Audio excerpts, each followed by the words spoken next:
Bad news just landed. Heart's hammering. Thoughts are already spiraling. Don't think. Do this with me right now. In through your nose.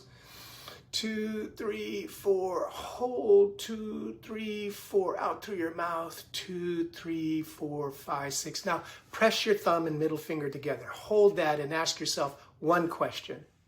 What's in my control right now?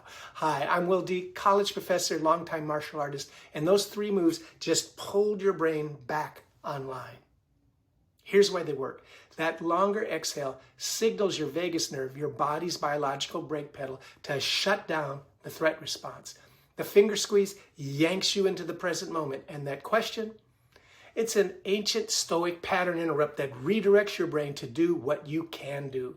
You're not killing the stress. You're shortening its runway from 20-minute spiral to 60 seconds. Want the full daily protocol? Watch the full version.